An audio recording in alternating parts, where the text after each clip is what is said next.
It's a frustrating draw at the Craven Cottage today, and I feel like you guys had it all to win this game. But nevertheless, how do you feel about the game? For me, if I'm going to be very honest, I think this is the perfect result. Yes, it's the perfect result. I'm telling you, everybody got what they deserved. If we had gone out of this game with a win, it would have been like we robbed Fulham.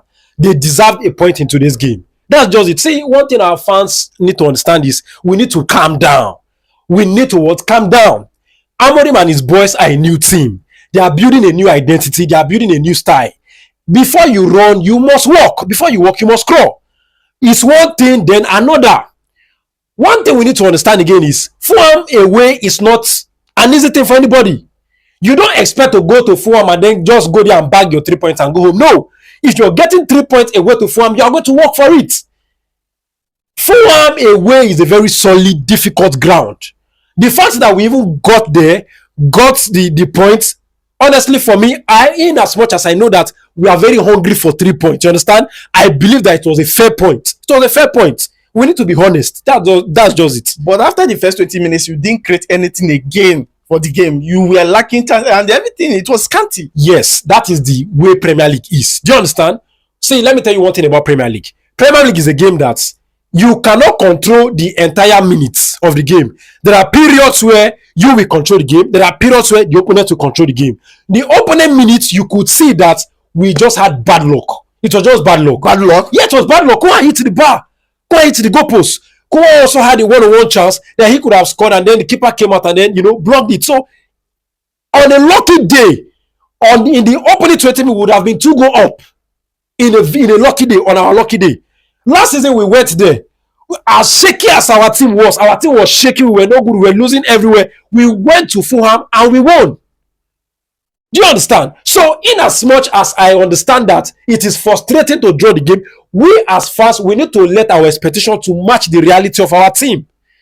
We are not where Arsenal is. We are not where Liverpool is. These are teams that have been building for years. Arsenal rebuild is 6 years old. 6 years old. I think that has been building since 2019, 2020. That's when he has been building. So Ruben only started to build this team this season because he came last season. It was chaotic. So and these new boys, Sesko, Mbumo, Koha, what's his name? Ahmad, all of them in front. They are still trying to build chemistry. They are still trying to make sure they understand things. You understand? So in terms of results, in terms of performance, I don't want to be hard on the boys. I don't want to be hard on them. There are a lot of room for improvement. A lot of room for improvement. One, the goalkeeper.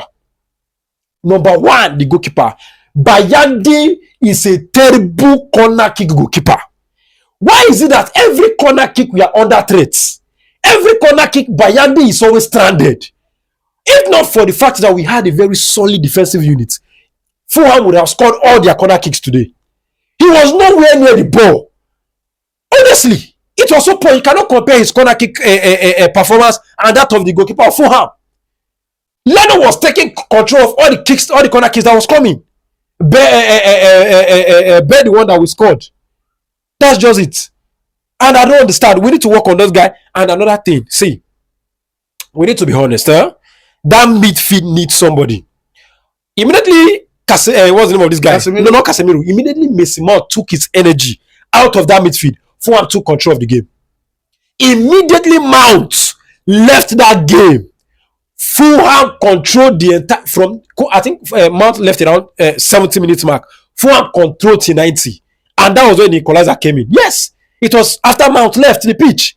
Mount was pressing really high. When Ugarte came inside, Ugarte sat back. Bruno is already back. So it was like we were inviting pressure. We invited them in. You could say it was when Mount left that what's the name of this Nigerian boy? He won't be started to ball. Started to move around, dribble, pass, and everything, and it led to their goal.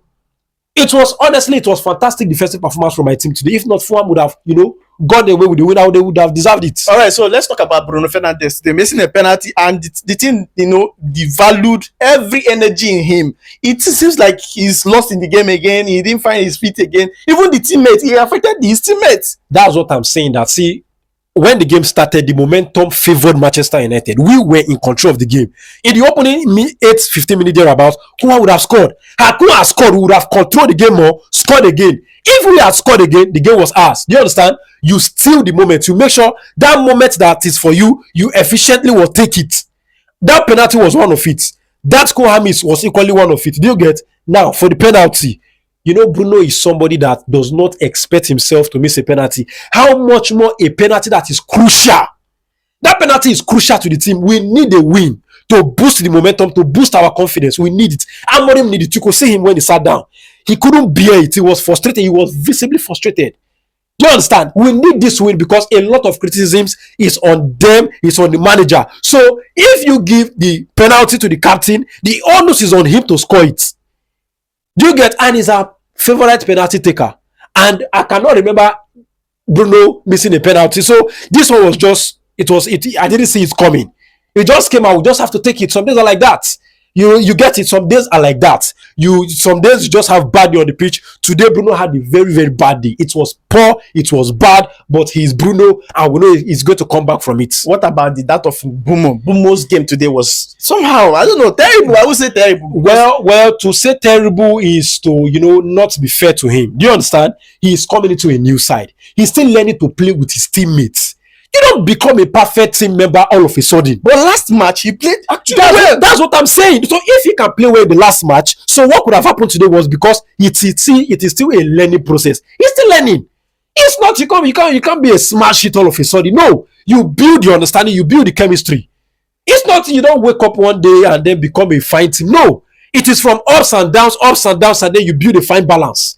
You get it? Bumo is going to come good. Koa is going to come good. Ahmad is going to come good. You could see Ahmad today. He didn't even enter the game. Ahmad struggled for the entire first half. It was late into the first half, and then in the middle of the second half, they started to try to do something. But today he was off. And when Dalot came in, Dalot was disaster class. He was disaster class. I cannot remember one good moment from Dalot. One good moment I didn't get from Dalot, and I don't blame him honestly. It's quite unfortunate that I don't know the type of injury that Mazrui is suffering. I don't know. Mazrui would have been a better substitution. Defensively, he's better. On the ball, he's better. If he was the one that came inside, there was no way he would have lost that ball that they took back from Dalot and then scored the goal from. It was a ball that has been cleared out. What's come to was Dalot to clear the ball out of your half. If you can't take control of the ball, clear that of your half, and then everybody goes out and start to mark. He joked around with the ball, played with the ball, and then the equalizer came. It was a costly mistake from Dalot. Alright, but I feel like you guys were bullied energetically, like physically. You guys were bullied physically very, very well. See, it's not a case of bullying here. It's a case of intensity. No, it's a case of bullying. No, they didn't bully. He couldn't go past this Nigerian guy. How would Obinna go past Basil? Who is stronger than Basil in the league? How many strikers do you know that can go one-on-one physically and win? You don't win a physical duel with Basil. You can win a technical duel, but you can't win a physical duel. At least Salah cooked. You don't come back and back. Oh, so why did Liverpool win the game? Why did Liverpool win the game? Why did Liverpool win that game? Why did they draw 2-2? Maybe hard luck. It's not about hard luck. I've told you. See, you can't get. How can you expect? You cannot be somebody who is used to the Premier League and then go to Fulham and say you want to win easily. No, you don't go there and win. Honestly, you don't go there and win. If you follow Fulham, the reason why Fulham are always in the Premier League is the amount of points that they amass at their home ground. It is the amount of points that they amass in their home ground. So when you go, I'm going to, if you listen carefully to the commentator, the last statement he made was, Craven Cottage is not an easy ground for visiting teams. Arsenal lost there. I've said it before. Liverpool drew there. I think Man City lost there thereabouts. So you don't go there and think you can win. I believe that my team, where we are, yes, we drew the game. Maybe Fulham could have won the game because of the last, minute where they dominated. But at the same time, I could have equally, won the game from the beginning. I started well, they ended well. That's just it. You understand? And I believe that in our next game again, you will see improvement. It's just improvement after improvement. Let nobody come and gaslight any United fans or make you feel like Amorim and his boys are not doing. No, they are doing perfectly well. We are, little by little, we are building a team. Little by little, we are building intensity. Little by little, we are building identity. With time, this thing will take a form and it's going to take a shape and everything will come good. All right, so quickly touch on Luke Shaw and that of Dogu today. Yes, they played well, but there are some touches to their game, especially Luke Shaw. Well, you see, Luke Shaw, one thing we need to understand about Luke Shaw is that it's been very long that Luke Shaw was, involved in a game like this. Do you understand? He has been injured for long. He has not been an active participant of, our Premier League games. So the intensity, the physicality is not something that he can endure for 90 minutes. You could see Amorim notice that at some point and then say, come out. You get it? So he's still trying to build the momentum, try to build fitness. He started well. You could see he was in the game from the beginning, but around the 60, 70 minute mark like that, his game dropped. It was down to, fitness, intensity, and all like that. Once you are tired, your body cannot respond to what your brain wants to do. You know that you're supposed to chase this ball. You see it, but your physical, response is not there. That's just what happened to Luke Shaw. And I believe that when Lisandro Martinez comes back, he's going to bring another balance into that place. You have Lisandro, you have Delete, you have Yoru. Fine for me. And then Ahmad and Nozmazri and Dalot can also battle for that wing back position. And over time, Ahmad equally can battle Mbumo for that number 10 position. And we can see Mason Mount, who is doing very well. Mason Mount is trying. All-round performance today was, let me say, 60 over 100 for me. It was 60 over 100. Do you understand? Right. We are still trying to, get it out. We are still trying to get it right.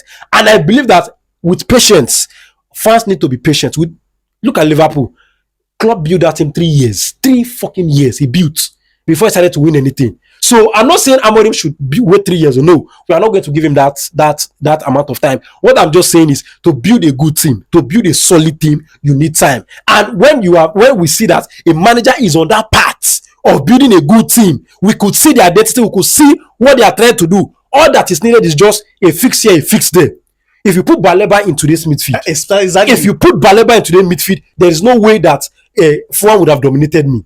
So if you have Baleba instead of Ugarte out, if you have not even take Ugarte away, if you take Mount off the game and you put Baleba, or you take Baleba out and you introduce Mount, intensity will not drop. That's what we need.